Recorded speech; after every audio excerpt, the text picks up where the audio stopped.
சிறகடிக்க ஆசை சீரியல் அடுத்த ப்ரோமோல பார்த்தீங்கன்னா அண்ணாமலை விஜயா கோவமா இருக்கிறத பார்த்துட்டு விஜயாவை சமாதானப்படுத்துறாங்க. அடுத்து விஜயா மீனா கிட்ட என்ன இப்போ ரொம்ப சந்தோஷமா இருக்கிறே, எல்லாரும் என்னை திட்டாங்கன்னு நினைச்சு இது எல்லாத்துக்கும் காரணமே நீ தாண்டி, என் வீட்டுக்காரர் என் மேல கோவமே பட மாட்டாரு, ஒன்னால தான் இவர்கிட்ட நான் திட்டுவாங்கன்னு சொல்றாங்க.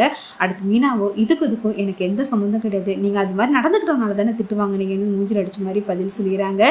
விஜயா இருக்க இவளுக்கு ரொம்ப திமிராயிடுச்சு, இது எப்போதாவது நான் சரி பண்ணணும்னு நினைக்கிறாங்க. அடுத்து சீதா ரொம்பவே கோவமா வீட்டுக்கு போடுறாங்க. அருண் கிட்ட நடந்ததை சொல்றாங்க. நம்ம அவ்வளவு சொல்லியும் அப்ப கூட அவங்க மாமாவை தான் நம்புறாங்க, நம்ம சொல்றதெல்லாம் பொய்யும் தான் நினைக்கிறாங்க அப்படின்னு சொல்றாங்க. அருண் இது கேட்டு ரொம்பவே டென்ஷன் ஆகி இன்னும் கொஞ்சம் சீதாவை ஏற்றி விடுறாங்க. இப்போ அதுக்கு புரியுதா சீதா, அவங்களை பொறுத்த வரைக்கும் முத்து எது சொன்னாலும் கரெக்ட், முத்து தான் சரின்னு நினைக்கிறாங்க, நம்ம எது சொன்னாலும் அவங்க ஏத்துக்க மாட்டேங்கிறாங்க அப்படின்னு சொல்லி எனக்கு ரொம்பவே அசிங்கமா இருக்கு சீதா அப்படின்னு சொல்றாங்க. அதுக்கு சீதாவும் அருணுக்கு சப்போர்ட் பண்ணி பேசுறாங்க. இனிமேல் அதை நினைச்சு நீங்க எதுவுமே கவலைப்படாதீங்க, இனிமேல் நான் எங்க அக்கா கிட்ட பேசவே மாட்டேன், அவங்க மூஞ்சிலேயே முடிக்க மாட்டேன் அப்படின்னு சொல்றாங்க. மாமா கிட்டையும் பேச மாட்டேன்னு சொல்றாங்க. இதை கேட்டு பயங்கரமா அருண் சந்தோஷப்படுறாங்க.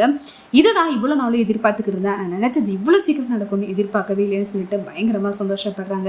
அடுத்து அருண் பிளான் பண்றாங்க, நம்ம நினைச்ச மாதிரியே சீதாவை அவங்க குடும்பத்துல இருந்து பிரிச்சுட்டோம், அதே மாதிரி சீதாவுடைய அம்மா தம்பி கிட்ட இருந்து முத்துவையும் பிரிக்கணும், முத்துவும் மீனாவும் அந்த பக்கம் வரவிடமா ஆக்கணும் அப்படின்னு சொல்லிட்டு முடிவு பண்றாங்க. கிருஷ்ண பத்தி அவங்க ஃப்ரெண்டு கிட்ட பேசிக்கிட்டு இருக்காங்க. அந்த டைம் பார்த்து மீனா எதார்த்தம் வராங்க.